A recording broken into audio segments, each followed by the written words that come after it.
C'est avec un grand plaisir que je vais aller m'entretenir avec la prochaine invitée, une ancienne athlète olympique en ski alpin, Mélanie Turgeon. Bonjour Mélanie, ça va bien? Oui, ça va très bien, merci. Mélanie, première des choses, je veux qu'on regarde, à quel âge as-tu commencé à faire du ski et qui t'a poussé à aller faire cette compétition-là, ce sport-là? En fait, c'est un sport de famille. Mon père est un grand passionné du ski. C'est lui qui nous a en fait guidés dans cette direction-là, comme l'activité familiale de fin de semaine. Alors, j'ai commencé à skier, j'avais 3 ans et demi au club de ski Le Relais. En fait, pas au club de ski, à l'école de ski. Et puis, après quelques cours, le moniteur en chef a rencontré mes parents, puis on dit, ben regarde, on peut pas rien faire avec elle. Elle est trop vite sur ses skis. Et on vous conseille de l'envoyer tout de suite dans le club de compétition. Okay. Donc, j'ai commencé à faire la compétition à 4 ans, dans la catégorie des 5-6 ans. Et j'ai suivi le cours des choses, année après année. Puis j'avais mon grand frère qui était ma source d'inspiration, ou le grand frère à qui que je voulais toujours rattraper. À l'âge de 8 ans, tu as apparu une première fois à la télévision, lors de l'émission télévisée, si je ne me trompe pas, c'était à Radio-Canada, Les Héros du samedi. Qu'est-ce que c'était cette émission-là? Et explique-nous un peu le contexte, pourquoi tu avais participé à cette émission-là?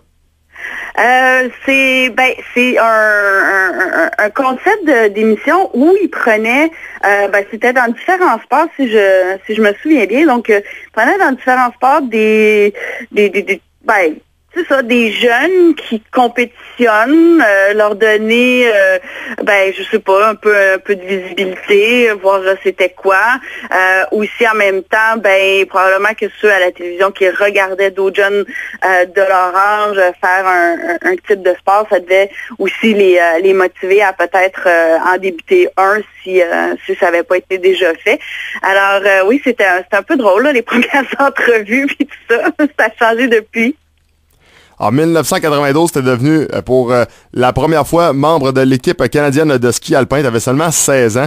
C'est quand même assez exceptionnel de réussir cet exploit-là à 16 ans. Oui, j'ai cheminé très rapidement, en effet. Normalement, on fait partie d'un club de ski. Après ça, d'un club élite de la région, donc ça s'appelle Skibec dans la région de Québec. Par la suite, il y a l'équipe du Québec et l'équipe nationale. Et moi, ce qui est arrivé, c'est que je suis partie du club élite de Skibec directement à l'équipe nationale. Donc, j'ai sauté à peu près 3 ans que normalement les athlètes transitionnent au sein de l'équipe du Québec.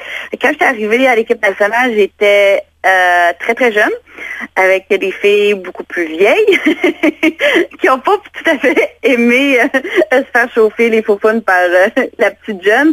Mais bon, c'était comme ça. Selon toi, là, avec le recul, est-ce que ça a été bon de sauter des étapes comme ça ou au contraire, tu aurais préféré vieillir en même temps que les autres, au même âge que tout le monde? Ça, c'est une bonne question. Je me suis souvent fait poser un type de question comme ça. Je pourrais dire, là, pour mon père, là, c'était la meilleure situation parce que lorsque j'ai fait l'équipe nationale, tous mes frais étaient couverts.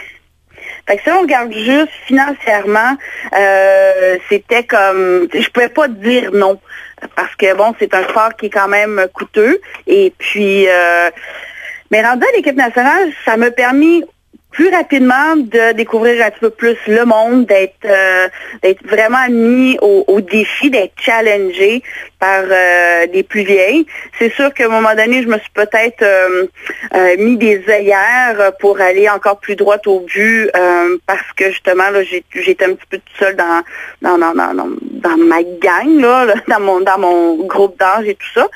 Mais non, je le regrette pas. Définitivement. Peut-être ça aurait été différent, cheminer différent, mais j'ai aucun regret d'avoir fait le saut rapidement comme ça. Quel était le type de course préféré de Mélanie Turgeon? Est-ce que c'était le slalom géant, le super G? Quand j'étais jeune, je les faisais tous. Je les faisais tous jusqu'à l'âge de 19 ans à peu près, où là, les blessures au dos, là, ils ont dit OK, bon, on va commencer à mettre des priorités. J'aimais beaucoup le slalom parce que bon, c'est extrêmement rapide, il y a plein d'actions qui se passent. Après ça, le slalom géant, c'est la base de la technique du ski en général. Alors ça aussi, c'est essentiel. En plus d'être le fun, c'est essentiel. Mais il y avait un petit quelque chose dans les épreuves de vitesse au niveau de la descente et supergéant. La vitesse, la glace, les sauts, je me défiais encore plus dans ces épreuves-là. Alors finalement, je les aimais tous, mais il y avait le côté vitesse qui a pris le dessus là éventuellement. En 1994, tu avais seulement 17 ans au championnat du monde junior de ski alpin. Tu as récolté 5 médailles. Est-ce qu'il y en a une qui a vraiment une signification plus particulière pour toi? Oui, celle de slalom géant. C'est la médaille d'or parce que je ne sais pas si vous avez déjà entendu parler de la zone des athlètes, tu sais, là, quand ils sont dans leur zone de performance. Oui. Bon, c'était la première fois que j'ai expérimenté cette zone-là. Je me suis levée le matin, là, c'était garanti dans ma tête que je gagnais. Et j'avais le numéro 1 dans un parcours, il y avait neigé une trentaine de centimètres de neige, donc rien pour avoir un parcours rapide et sur la glace. Donc, il n'y avait pas grand-chose qui pouvait indiquer que j'allais gagner, mais je me suis battue les 2 manches et puis finalement gagné. Alors, c'est le fait d'avoir expérimenté cette zone-là, puis après ça, essayer d'y retourner au fur et à mesure que ma carrière elle a continué. En 1995, tu as connu une belle année aussi. 1995? Rappelez-moi. Tu as remporté les championnats canadiens en Super G et en slalom géant. Du côté de Québec, quand même, c'était plaisant, j'imagine, pour toi de compétitionner devant ton monde pour une fois. Ben oui, merci de me rafraîchir la mémoire. Oui, les championnats canadiens, on a tellement des belles pistes à la maison, je pourrais dire, parce que même si je n'habite plus Québec, c'est quand même chez nous. Alors oui, c'était le fun parce que là, ma famille, toutes mes proches pouvaient être présents puis venir m'encourager au lieu de lorsqu'on compétitionnait à l'extérieur en Europe, c'était rare qu'il y avait la chance de venir me voir. J'aimerais que tu me parles de tes premiers Jeux olympiques. Comment tu as vécu l'expérience avant les Jeux olympiques, pendant et surtout après les Jeux olympiques? Les Jeux olympiques en fait, c'était l'île-à-la-mer et j'étais là 4 jours. Je me suis comme qualifiée un petit peu comme quasiment un peu à la dernière minute. Et puis on a décidé à ce moment-là de faire les épreuves de slalom et de slalom géant, étant donné que j'avais pas beaucoup d'expérience en descente et en super G. Et c'est un parcours assez difficile. Donc ils m'ont dit OK, on va juste continuer à faire le circuit nord-américain. C'est le circuit un petit peu plus en bas de Coupe du Monde, donc Nord-Am, Coupe d'Europe, parce que j'étais à la conquête aussi du championnat de la Coupe d'Europe. Donc pour un Nord-américain qui gagne le circuit de la Coupe d'Europe, ça aussi c'est pas arrivé souvent. Alors je suis arrivée aux Olympiques quasiment entre 2 courses de la Coupe d'Europe. Donc j'ai pas eu comme l'expérience de préparation puis de mettre vraiment dans l'esprit. Ça s'est passé, je dirais, plus à mes 3e Jeux à Salt Lake. Où là, OK, j'étais parmi les favorites. Là, je me préparais. Il y a des chances de médaille. Mais c'est ça, l'île-à-la-mer. Mon plus beau souvenir de l'île-à-la-mer, c'est que dans le temps, à Québec 2002, faisait, on pourrait dire du lobbying là, pour les Jeux. Et ils étaient venus dans le village olympique, dans la cafétéria, ils faisaient des crêpes avec du sirop d'érable. Alors, ça faisait 2 mois que j'étais partie de la maison à 17 ans. Je suis aux Olympiques. Il n'y a pas aucun autre membre de l'équipe canadienne qui est là, à part moi, pour les épreuves de technique. Alors, je me suis régalée avec des crêpes au sirop d'érable de chez nous. Est-ce que ça de Nagano a été un peu mieux pour toi? Nagano a été difficile aussi. J'ai fait une grosse chute dans l'épreuve de combiné, donc qui combine la descente et le slalom. Donc j'ai eu une chute à ce niveau-là. Et puis il y a eu quand même beaucoup de neige. Non, ça n'a pas été... j'ai pas des super beaux souvenirs particulièrement de Nagano. Et de plus, on n'était aucunement dans le village olympique. parce qu'on habitait, comme les autres équipes de ski, tout près de la station de ski. On était loin de tout ce qui se passait, là, style olympique. Est-ce que ça, le Salt Lake City, te remémore de meilleurs souvenirs? Ben, un peu plus parce que on est allé à la cérémonie d'ouverture. Ça, les deux autres cérémonies, je les avais pas faites. Donc, on est allé à la cérémonie d'ouverture, même si on n'habitait pas dans le village olympique, on a quand même eu la chance d'y aller à quelques reprises et puis aussi rencontrer d'autres athlètes. Alors ça a été plus intéressant. Au niveau des performances, oui, ça a été mes meilleurs jeux. J'ai fini 8e en descente à 3 dixièmes de seconde du podium. Donc, c'est pas, il en manquait pas gros, mais en même temps, c'est une 8e place, c'est pas un podium. En 1999, tu as remporté ta première médaille de Coupe du monde en ski alpin en descente. Du côté de l'Espagne, ça a l'air un peu surprenant quand on regarde ça comme ça. On pense à l'Espagne, on pense pas nécessairement tout de suite à la neige, mais quand même, j'imagine que ça va être un beau moment dans ta carrière. Oui, tellement un beau moment, ça arrivait tellement à point parce que j'avais vécu quelques années un peu de frustration et de colère parce que, comme vous avez mentionné un petit peu plus tôt, j'ai remporté 5 médailles au championnat du monde junior. J'étais vraiment sur une lancée depuis mes tout débuts. Et la vraie transition entre junior et senior a été difficile. Et je commençais à me questionner sérieusement si j'allais continuer parce que j'avais pas nécessairement les résultats que je croyais avoir. Alors quand j'ai eu ma 3e position à la dernière course de l'année à Sierra Nevada, là, c'était comme vraiment là, un beau relâchement. Et curieusement, c'est survenu 2 semaines après une grosse chute que j'avais vécue en Suède. Donc, c'est comme si je m'étais relevée puis dit, regarde, c'est la dernière course de l'année, je me laisse aller et puis go. Et voilà, le podium est arrivé. L'année 2000-2001 a été vraiment prolifique pour toi. Regarde, c'était une première place lors d'une compétition de la Coupe du monde en Super G à Innsbruck. Tu as également participé le 13 janvier 2001 en particulier. Tu as causé une première pour une skieuse canadienne en remportant 2 médailles dans la même journée lors d'épreuves de la Coupe du monde à Enstal en Autriche. Une médaille de bronze en descente le matin, puis une médaille d'argent en Super G l'après-midi. Ça a été une année de rêve.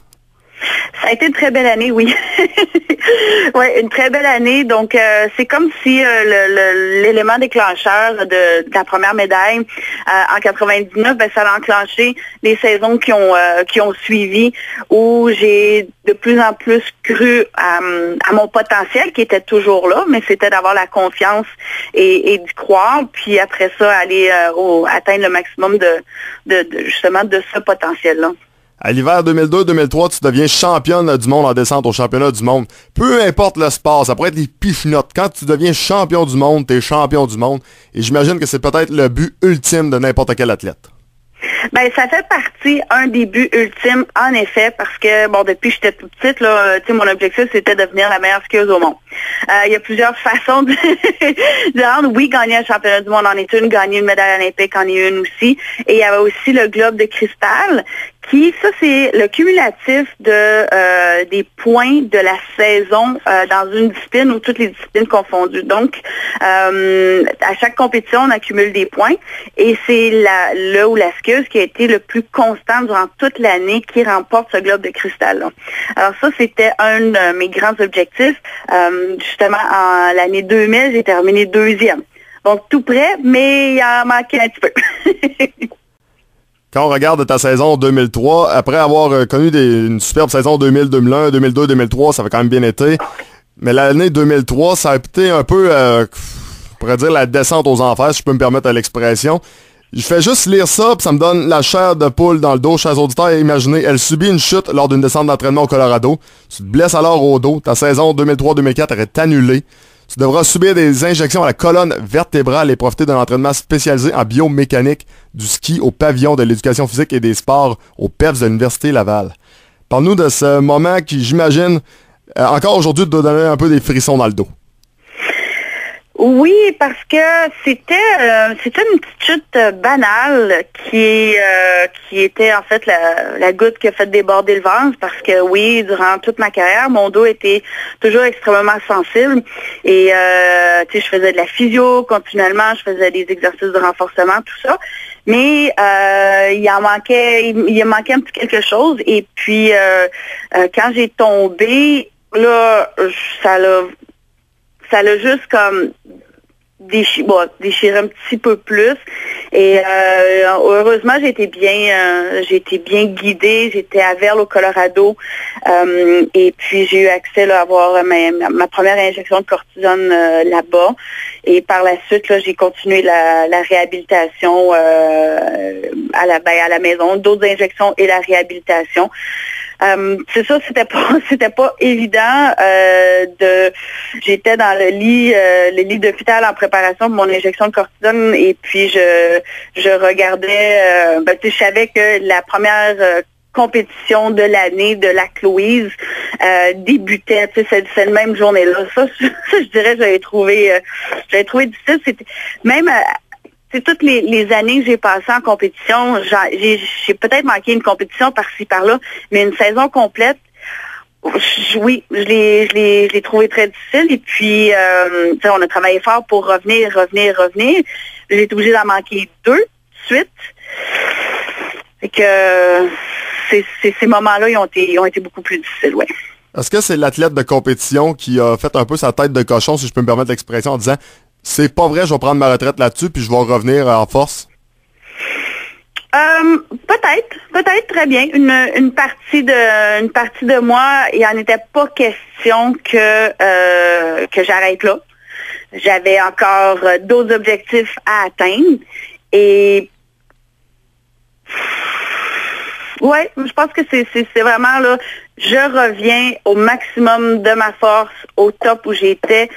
J'étais au top du monde quand je me suis blessée, donc mon objectif c'est de revenir à ce niveau-là. Qui t'a aidé? Parce que c'est ça, regarde, t'as beau avoir les meilleures volontés du monde, avoir la meilleure tête sur les épaules du monde, ça prend des gens qui t'entourent, des gens qui sont capables de dire non, regarde, on va t'aider, puis c'est vrai que tu vas y retourner, puis ça prend un peu de motivation autour. Est-ce que c'est des parents, est-ce que des familles, amis, entraîneurs? Qui t'a aidé dans cette dure épreuve? En fait, pas mal tout le monde.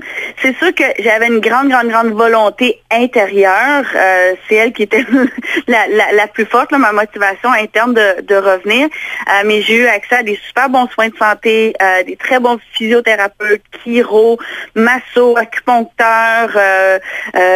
Donc j'ai vraiment eu tous ces gens-là autour de moi, des personnes, des professionnels extrêmement compétents en qui j'avais confiance. Il y avait toujours mon entraîneur qui venait vérifier, voir si tout était correct, si le moral était encore bon.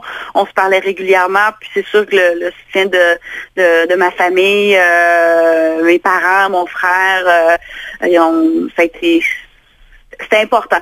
Mais ils savaient que j'étais en mission pour revenir, donc il n'y avait rien qui allait me déroger là, de l'objectif de revenir parmi les meilleurs au monde. La première compétition que Mélanie Turgeon a décidé de faire à son retour, est-ce que ça a été une libération pour toi ou au contraire, tu pensais que ça allait être une libération puis ça a été difficile, tu t'attendais à ce que ça soit plus facile? Comment tu l'as vu la première compétition? En fait, je n'arrivais pas à accepter le fait que j'allais peut-être manquer une 2e année. J'avais à peu près une dizaine de journées de ski, comparativement à peu près à 45-50 des membres de d'autres équipes ou même de mon équipe à moi. Alors, je me suis dit, je vais quand même prendre le départ, puis, justement, aller chercher cet entraînement-là au cours de la saison. J'avais pas eu la chance de le faire en pré-saison, donc dans l'été, l'automne, aller chercher nous autres, on appelle ça le millage. Donc, je vais le faire au niveau des compétitions.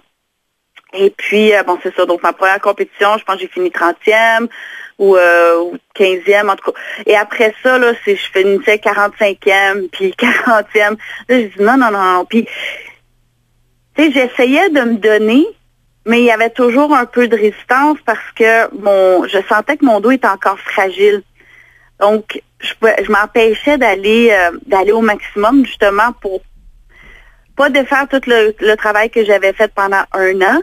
Et pour éviter aussi d'autres blessures, hein, parce qu'un filet de sécurité, ça c'est comme une trampoline, là, mais il y a des choses des fois qui peuvent briser à l'impact. Quand on a regardé les résultats, puis comment je me sentais, puis que ma confiance est en train de s'effriter, c'est là que les entraîneurs ont dit, OK, là, tu prends une autre saison, pour vraiment encore plus le renforcer au maximum, et puis après ça, on verra pour l'année suivante. Le 6 octobre 2005, tu as annoncé ta retraite du monde du ski alpin. Sûrement la décision comme athlète professionnel la plus dure à prendre. Dans ton cas, est-ce que ça a pris beaucoup de temps de réflexion? Ben, ça a commencé à mijoter quelques mois auparavant parce que l'entraînement physique allait super bien. Mon dos était très fort. Je vais faire des sprints, de la course, des squats. J'avais passé, tous les tests physiques prérequis que le personnel médical avait mis autour de moi pour dire, OK, bon, ben quand tu vas avoir atteint tout ça, ça veut dire que ton dos va être assez en forme pour retourner sur la neige. Alors, j'ai atteint les critères. Après ça, je suis allée faire mon premier camp de ski. Mais ça fonctionnait pas. Mon dos était encore en immense douleur. J'avais comme un poignard dans le dos à chaque fois que j'arrivais avec un peu plus d'intensité dans un virage. Et donc, je devais me relever. Je devrais, après ça, faire du dérapage. Donc, j'avais pas vraiment d'évolution parce que à chaque fois que je mettais plus d'intensité, ça faisait mal.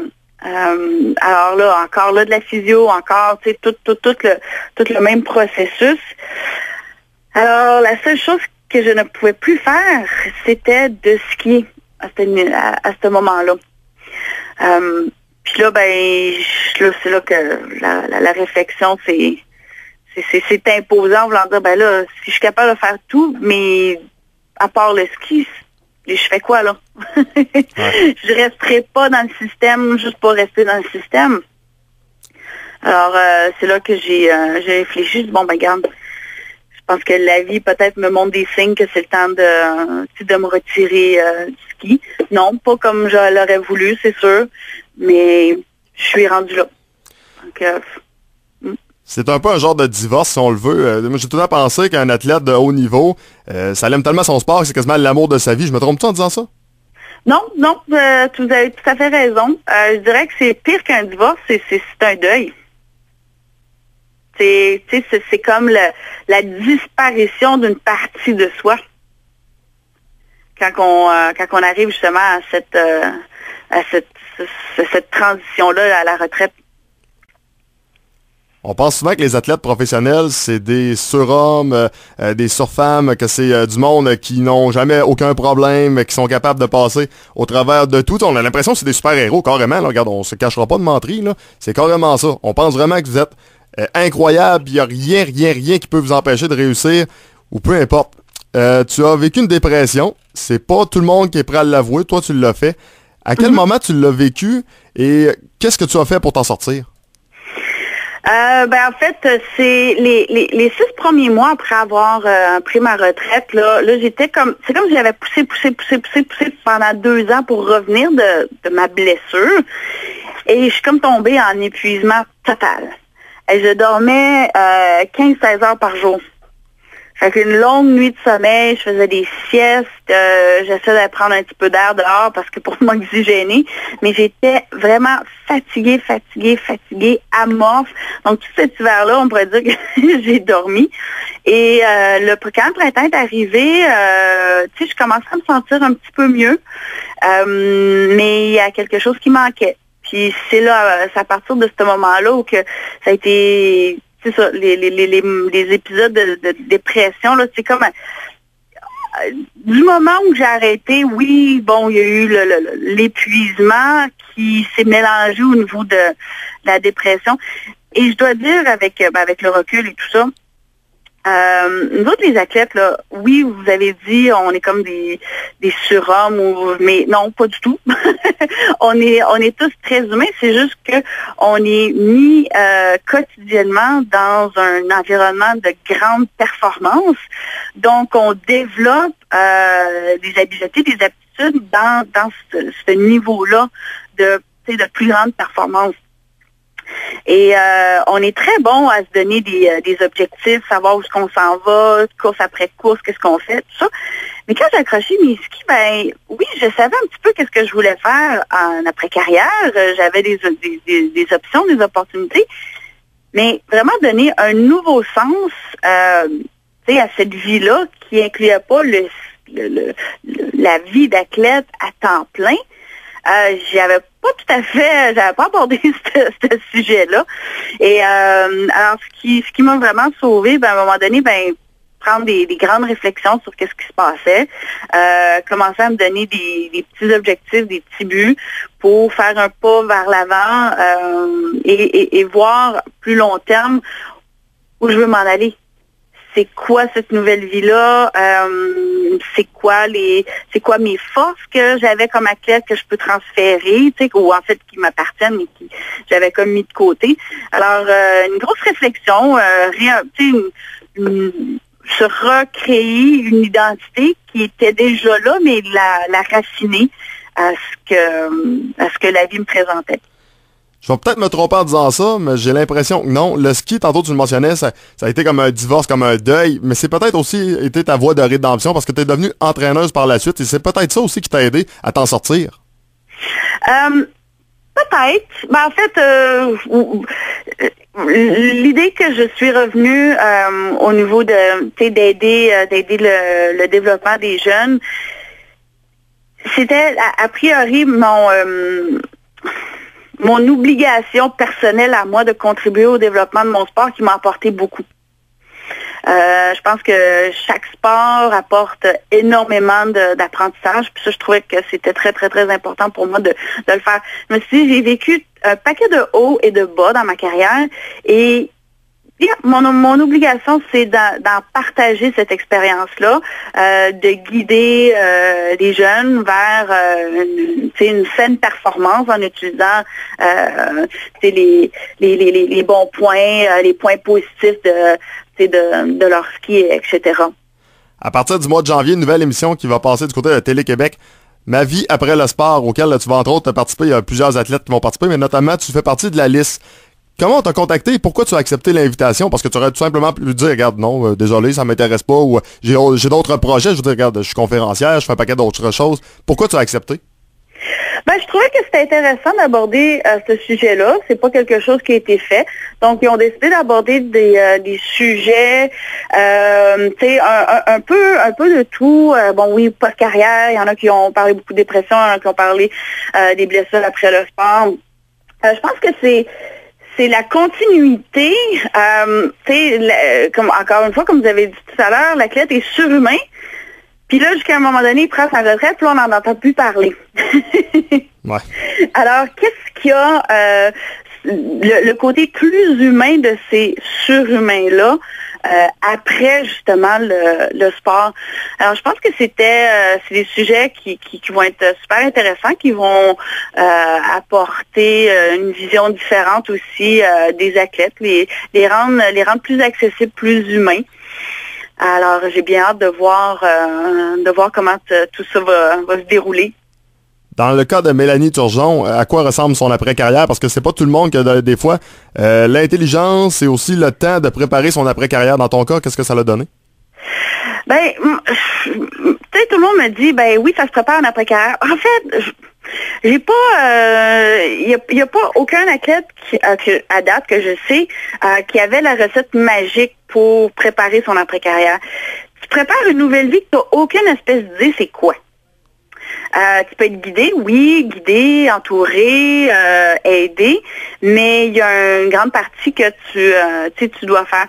Alors, bon, a priori, c'était pour moi de contribuer de redonner à mon sport, c'est une chose. J'ai toujours dit que, dans ma carrière, puis il y a beaucoup d'autres athlètes aussi qui disaient ça, que la performance, c'est 90% dans la tête. Alors, je suis allée, justement, me perfectionner à ce niveau-là et me chercher des outils pour augmenter la performance mentale chez les athlètes et puis et aussi au travers de mes conférences au niveau des entreprises parce que c'est c'est dans, tu sais, la performance est dans la tête, peu importe que ce soit dans un sport ou dans son travail, comment être bien planifié, avoir un bon plan, avoir des bons objectifs, utiliser ses forces, etc. Donc, tu sais, ma voie post-carrière m'a amené aussi dans ce cheminement-là que je trouve fort intéressant. Si Mélanie Turgeon avait seulement un conseil, peut-être deux, mettons 2 conseils à donner à soit un athlète professionnel qui écoute l'entrevue ou peut-être un garçon ou une fille qui un jour aimerait devenir un athlète professionnel, peu importe la discipline, qu'est-ce que ça serait? C'est sûr qu'il y a les hauts et les bas. Il y a les blessures. Ça, tout le monde, tu sais, ils vont en parler justement dans l'émission. Est-ce que ça vaut la peine? Oui. Ça vaut pas la peine. Ça vaut tout le bonheur que on a la chance de vivre au travers des émotions intenses. Et ça, j'en ai pas encore vécu aussi, des émotions aussi intenses en dehors de mon sport. Alors, c'est vraiment, c'est privilégié être un athlète. C'est le plus beau métier du monde. Et l'autre conseil que je donnerais, c'est, je me suis mis beaucoup de pression pendant plusieurs années. Puis la journée que j'ai décidé de la mettre de côté, là, c'est là que j'ai pu vraiment déployer mes propres ailes puis commencer à performer à la hauteur de ce que j'étais capable justement à partir de 99-2000. Donc, laissez la pression de côté puis go, allez vous amuser. Bref, c'est ça. En s'amusant, carrément qu'on va performer. Oui. Et c'est tout le monde le dit, have fun, allez vous amuser. Non, mais il faut que ça vienne de l'intérieur, là. Faut que tu connectes avec ton sport. Puis, tu sais, faire un peu avec ton élément et tu le fais pour toi. Et c'est à ce moment-là que augmenter vraiment le plaisir de passer à l'action dans son sport, c'est génial. En terminant, comment Mélanie voit son sport présentement? Qu'est-ce qu'elle voit comme futur pour son sport? Je suis agréablement pas surprise parce que elle a commencé à montrer ses couleurs dès l'année, dans les 2 dernières années. Donc, Marie-Michèle Gagnon. Oui. J'ai vu son ski cette année, parce que dans les dernières années, j'ai pas eu la chance de l'avoir skié. Wow! Vraiment, il y a de l'attaque, il y a de l'agressivité, il y a de la fluidité. Elle est sur une super bonne voie. Donc, moi, je suis très fière de voir une autre fille de notre coin qui va sûrement causer des belles surprises aux grandes équipes européennes. Est-ce que, selon toi, c'est un espoir de médaille pour Sochi? Possiblement, mais elle est encore jeune. Alors, si ça n'arrive pas à Sochi, ça peut arriver après. Mais justement, il faut pas qu'elle se mette de pression, il faut pas que personne ne mette de pression, il faut qu'elle continue à être dans la zone dans laquelle elle est, continuer son plan qui fonctionne super bien et tu sais, course après course, bâtir l'expérience, bâtir tu sais, sur chacun de ses résultats et peu importe ce qui arrive aux Olympiques, là, c'est pas la fin de sa carrière. Il faut qu'elle continue. Et sérieusement, je pense qu'il y a des belles choses qui s'en viennent pour elle. Et en terminant, je vais te laisser les derniers mots pour inviter les gens à écouter l'émission Ma vie après le sport. Bien, vous allez en apprendre beaucoup sur différents athlètes. Je pense que c'est et moi aussi, je vais apprendre sur des athlètes que je n'ai jamais eu la chance de côtoyer. Alors, donc, écoutez en grand nombre et en même temps, je pense que ça va être très éducateur aussi. Puis, non, ça va être vraiment super intéressant. Mélanie Turgeon, un gros merci pour cette entrevue. Je pense qu'il y a plusieurs personnes qui ont apprécié soit te redécouvrir ou même peut-être découvrir même certaines facettes qu'on ne connaissait pas de Mélanie Turgeon. Très rafraîchissant et vraiment fort intéressant. Merci beaucoup. Merci, bye bye. Bye. Donc voilà, c'était l'ancienne athlète olympique Mélanie Turgeon. Au 103.5 Cool FM, vous écoutez Sport en vrac.